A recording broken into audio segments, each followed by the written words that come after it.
Hello and welcome. Thank you so much for tuning in for our vertical mindset call with Sarah Foley, or best known as a vertical blonde. She is an icon for shifting perspectives and overcoming life's challenges. And today we're going to be talking about the 4 stages of overcoming whatever is disabling you. So Sarah, welcome.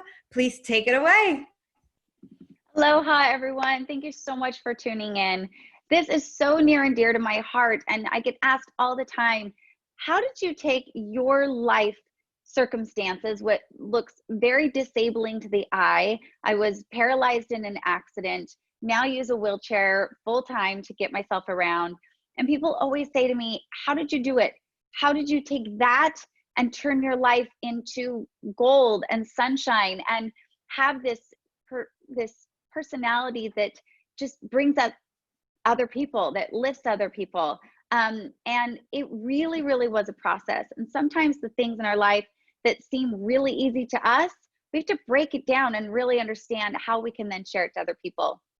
What I first discovered was that there were 4 very distinct phases of my elevation, for lack of a better word. So I first went into really hardcore healing, really diving into the grief, into the emotions that it brought up, into giving myself space and forgiveness and the ability to just really look at it through a new lens of, I want to heal from this. I don't want to run from this anymore. I spent 4 hard years just living in denial that it even existed, just pretending, not even looking at full-length mirrors, just looking right up here saying, don't bother to look below the surface. Keep your mind up here, keep your attention up here, and not looking at it right in the face. What I was doing was I was delaying the gold starting to churn, right? The gold of the healing process. So once we start diving into the healing process, it can feel very messy.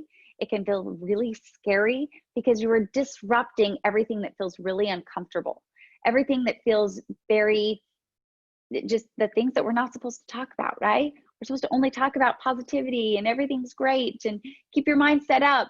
No, that positive mindset can really get you into trouble because we can fail to really recognize the harder emotions that need to come to the surface so that they can get healed, so they can get the attention they need, so that they stop running havoc below the surface. We all know those days when we put on that brave, happy face, and then behind closed doors, once we get home, once we get in our car, the tears fall, the depression happens, right? Depression, if we break it down, means depressed emotions. It means emotions that are stuck down there that need to burst through the surface so that they can heal. So we really got to go into that first vital step, which is healing. And I'm telling you, it's the hardest one to go to, but it is going to open you up to so much. I promise. We got to find a good support system. You got to find good therapists. You got to find a good relationship with yourself. And that's where it all begins. After we go through the healing process, we're going to go into a land of acceptance. This also can feel very unnatural.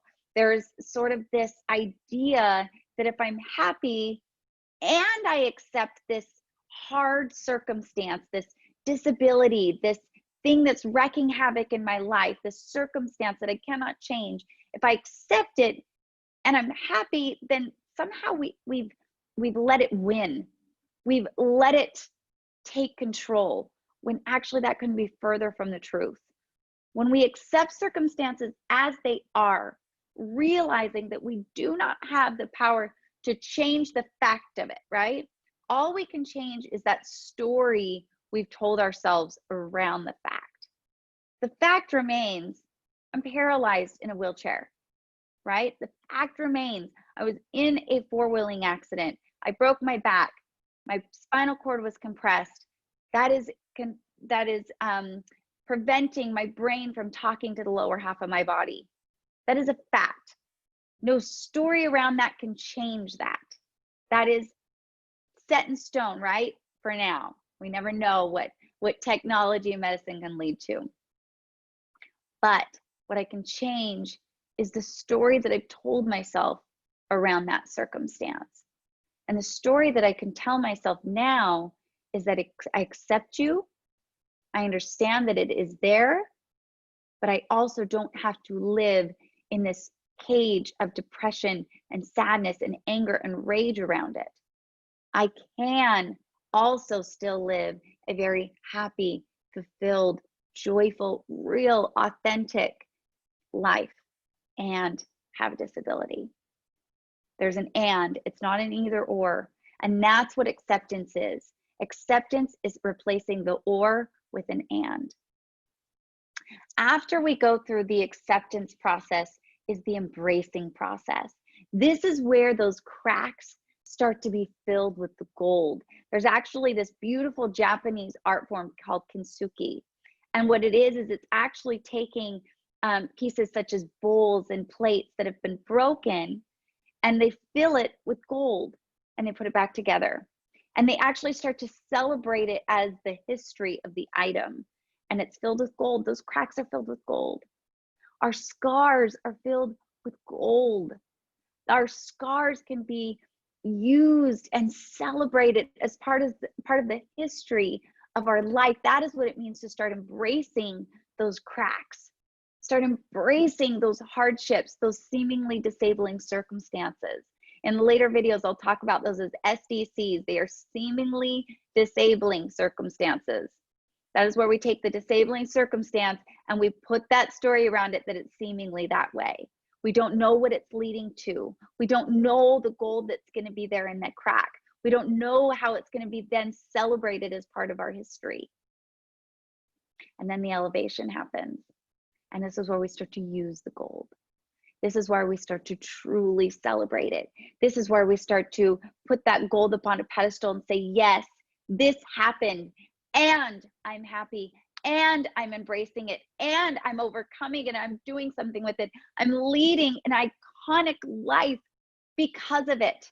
This is where we take the gold, and that gold becomes the stepping stone, the elevator, the thing that actually pushes us up and helps us rise into a whole new way of life that we could not have done without that seemingly disabling circumstance. It's the strength, it's the growth, it's the grit, it's the resilience, it's the beliefs that we never knew were inside of us. It is digging into that soul of ourselves and saying, oh my gosh, this was all put there for me.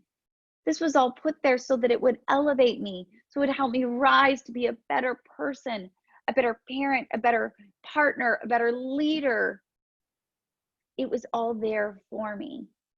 This is where the gold is truly celebrated. The gold is used.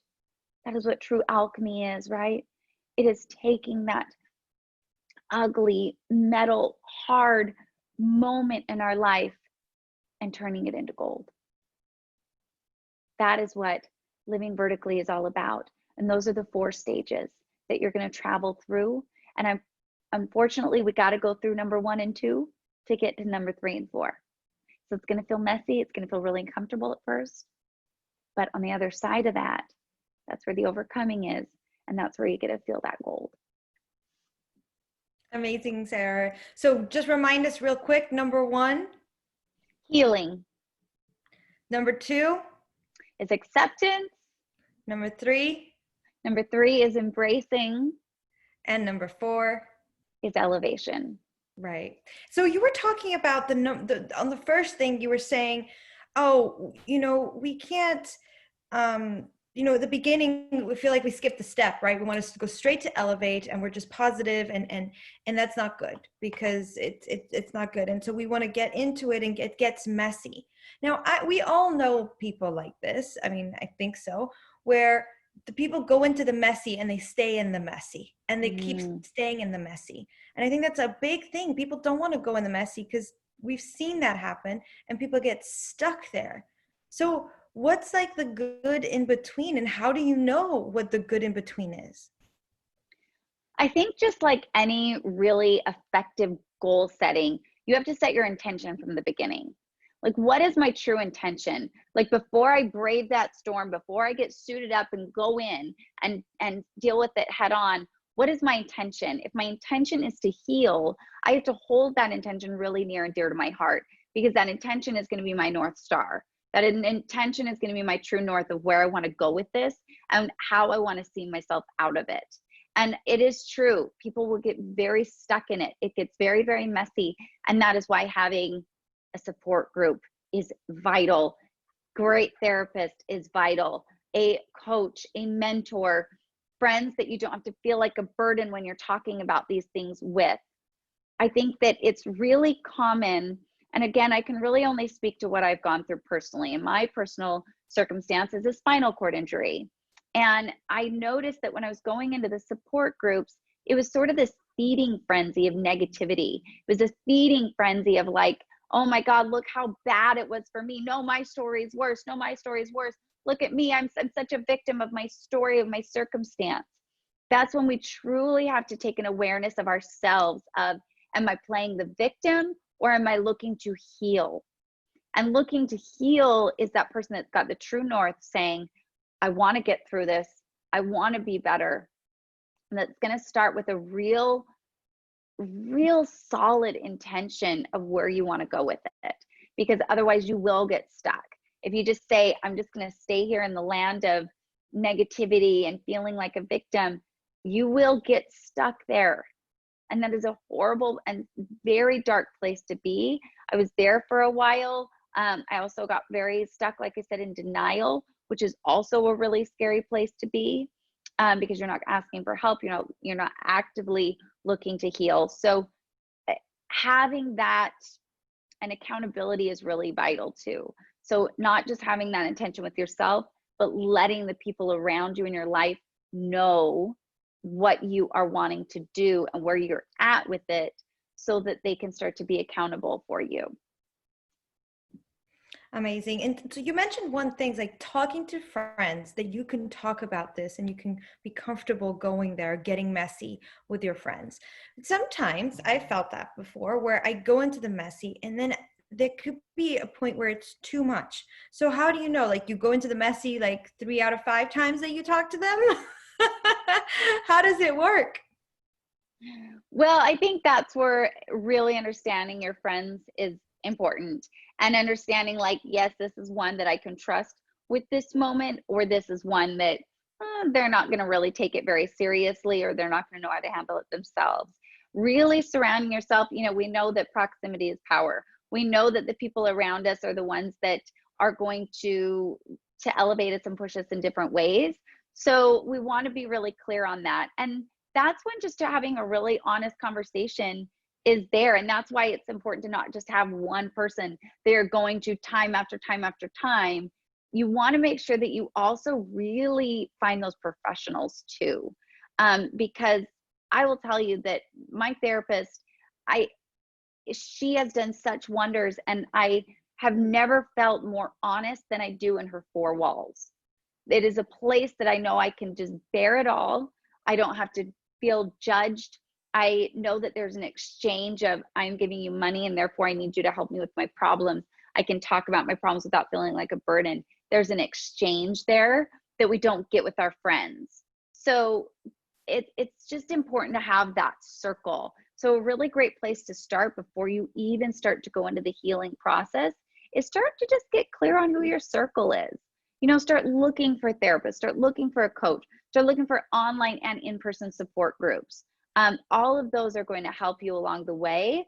So kind of labeling those ahead of time so that you go into it feeling really supported. Awesome advice. And then you mentioned about self-love. Well, having a good relationship with ourselves. That for me is just like, okay, how do you do that? Right? That is like the holy grail of questions. That also is going to be a very holistic approach. For me, I've found that physical fitness has been the best way into that. It is a really great way because you can see there's an accountability of showing up for yourself. Number one, you're building confidence with yourself. Having that self-discipline and making a commitment to yourself and then following through is the best way to fill that confidence gap.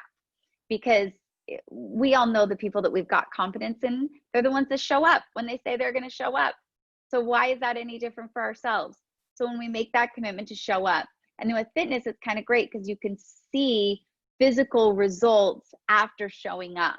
They're kind of they're kind of set in stone there, right? They're I'm lacking the word here. There's a reward. There's an automatic, like you said, Yeah, visible there's a reward. reciprocation. Exactly. So I'm telling myself I'm showing up, and there's a reward because I can see the change.